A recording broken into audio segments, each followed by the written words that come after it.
Auburn sports statues is a hot topic amongst the fans, but something that we all agree on is that it is time for a women's representative to have a statue of their own. I sit down with Clint Richardson of the Auburn Uniform Database in this video to talk about what constitutes giving someone a statue and who from women's Auburn Athletics history deserves one of their own.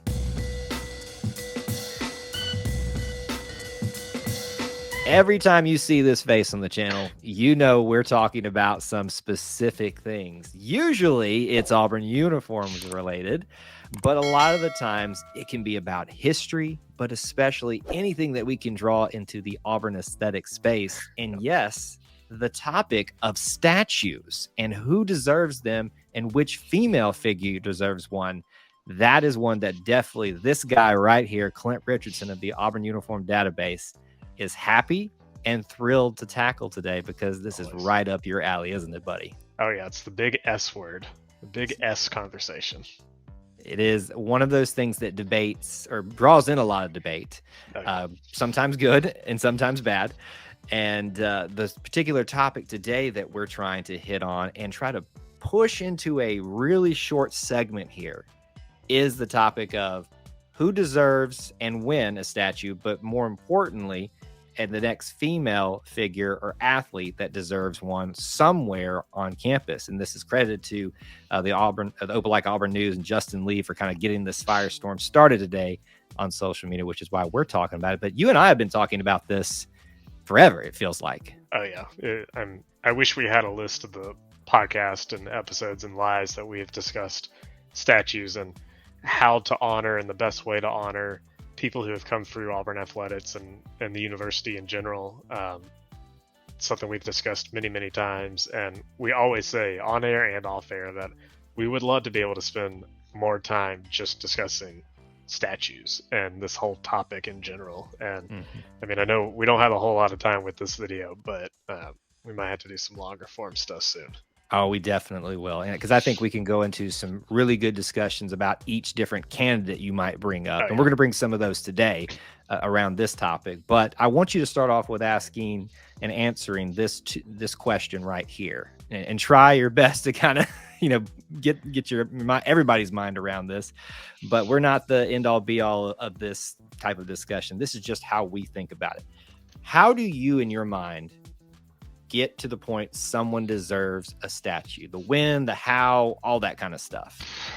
I mean, that's really the $1 million question with this. The last, when did the Heisman trophies? That was just after 2010, so 2012 maybe 2011. I feel like yeah, that sounds about right. So it's just been over a decade that Auburn really started going down the statue culture, and I think as we start to move forward with this, as kind of the administration who set that forth has changed over into multiple new administrations, I think it's really important that Auburn really establishes some in stone, in bronze criteria for what constitutes a statue-worthy athlete or person.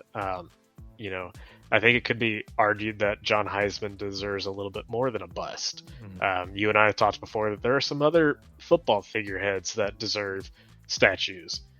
Petrie, a couple of other guys. We need to move along on some of those, but I think the biggest thing is your contributions to the university. How much did you actually contribute to this university while you were here as a student, while you were here as a student athlete, and beyond? And I think Barkley is the perfect choice to look at for that.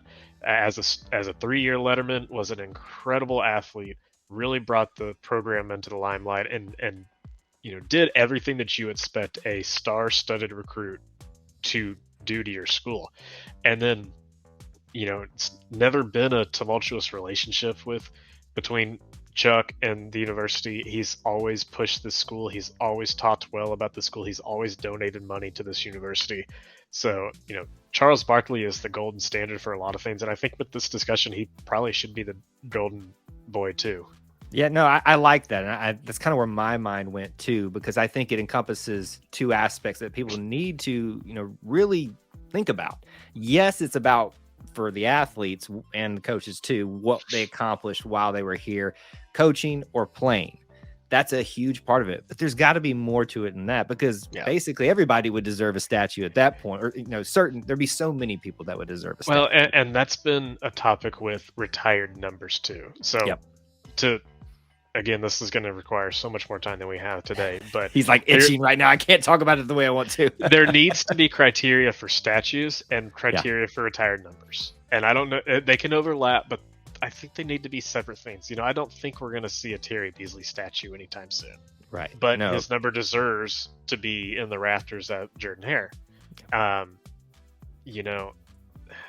Everybody loves to talk about this guy when this conversation comes up, but Chuck Person, an iffy character nowadays. And I've always said, like, you do not take his 45 down from the arena. You do not. That stays retired. Right. That stays up there, because as an athlete, he did what he did to deserve that. And because he was possibly a sketchy character afterwards, decades removed from his playing time, is a completely different story. Chuck Person, the player, is different than Chuck Person, the person and the coach.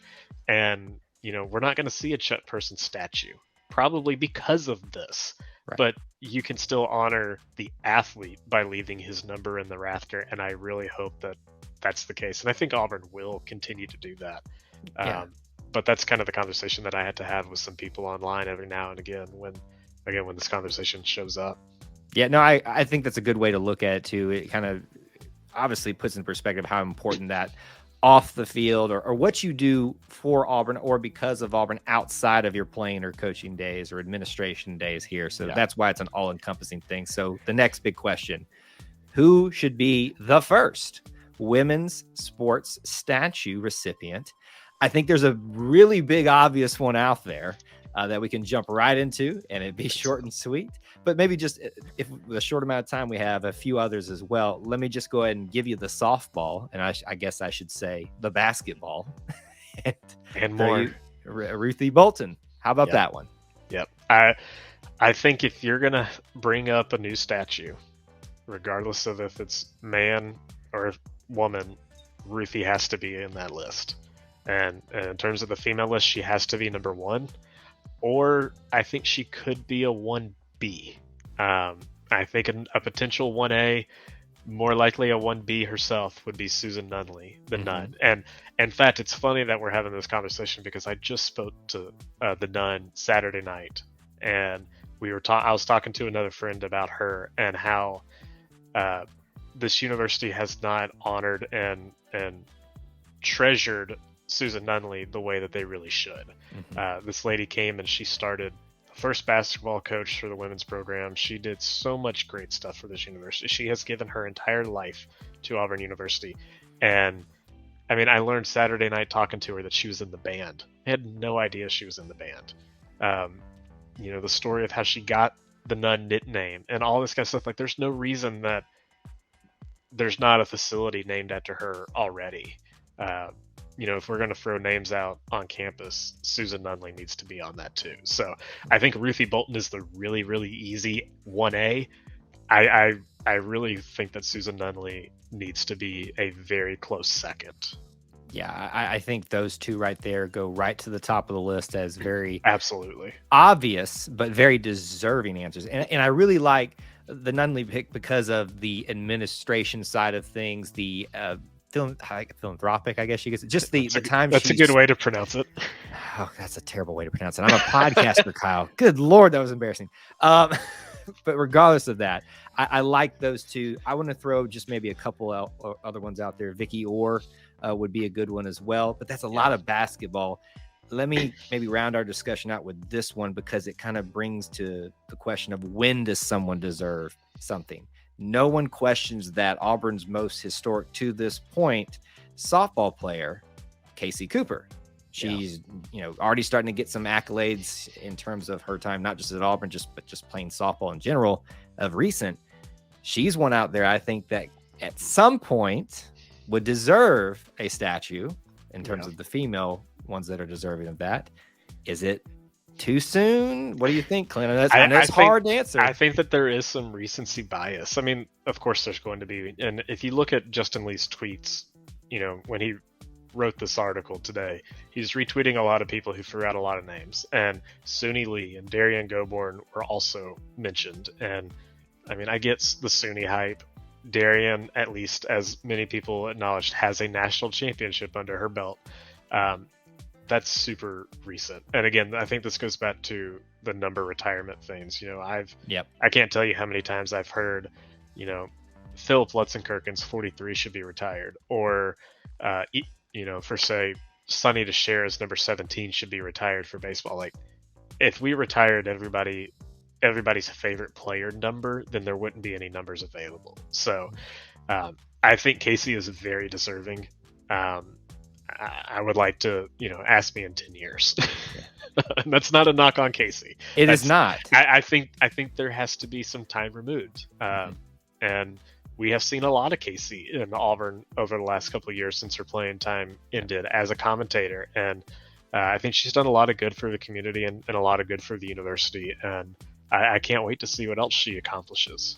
Yeah, and a good example of maybe the other flip side of that part of the conversation, the time thing, would be Cam Newton obviously getting his Heisman statue. But that's for a much different thing where you are completing the Heismans across that. Right. And so there's exceptions to every rule. And as we said when we started this conversation, we're not the end all be all on this. This is just us trying to get an initial kind of framework around how we think about it, maybe help shape some of how you all could think about it as well. And I'm glad you mentioned Cam too, because again, you can throw up a statue for a Heisman Trophy winner. I don't think Cam's number 2 should be retired. It's out of circulation right now, but he was only here for a year. Terry Beasley gave 4 years of his life for Auburn and doesn't have a statue. So there's a lot of people want these to be some really hard, fast rules of statue equals retired number and vice versa. And it can't be that way. There has to be, you have to reserve retired numbers and statues for specialty things, and I don't think they have to overlap in that sense either. They don't. And whether it's retiring numbers, statues, naming a building or a court after someone, there's always going to be different opinions on this. So we'd love to hear some of y'all's out there and what you think of our kind of parameters and suggestions for the first official women's statue. Well, here let's throw out one more question for this one. We didn't talk about this pre-recording, but where does it go? Well, I think there's some obvious locations if it's a basketball candidate, which it likely will be. A basketball statue should go to the arena. I honestly wish that they had put the Barkley statue in the green space in front of the student section entrance and by the village dining. I think that probably would have been a better spot, at least statue-wise. But, let's be honest, how many people know where the swim and dive, where the pool is? I saw a lot of people mentioning Kirsty Coventry. That's a good one. A swimmer, that's a good one. Swimmer who was a 2-time Olympian, just another star-studded athlete that came through Auburn. The swimming pool is tucked away, and most people drive right past it and have no idea what it is. It's not really the most aesthetically pleasing building either. So where do you put that statue? Where do you put a Casey Cooper statue? Is it going to be in front of Jane B. Moore Field on the outside, on the street by the old intramural field, or is it going to be over by the McWhorter Center, or in that parking lot, or along Sanford, or do you just throw them all around the football and basketball stadiums? So there's a lot of logistics, I think, to kind of think out too, and the placement of these buildings is another topic that we've always wanted to discuss. But you had just literally made my mind start racing, and that was the goal for us, for the viewers and listeners out there. But now I've got to start thinking for more ideas and stuff. So there's another question for you guys to answer in the comments section. We'd love to hear from you. We will tackle this in more detail another day, but just wanted to get some initial conversation out there about it, a topic that is very important to us personally, but to many of you in the Auburn family. Before we exit here, we always want to remind people where they can find us. Clint, where can they find you? Find me on Twitter at ClintAU24. Follow me on social media at Auburn Uniforms, and always check out the website at auburnuniforms.com. You can follow me on Twitter at Kyle Loomis24 and also the E2C network. Everywhere you can find content, literally everywhere. Appreciate you guys finding us here, finding us there, finding us everywhere. Here I am, Dr. Seuss, at the end of the show. Until we talk America Week. Until we talk to you again. War Eagle. War Eagle.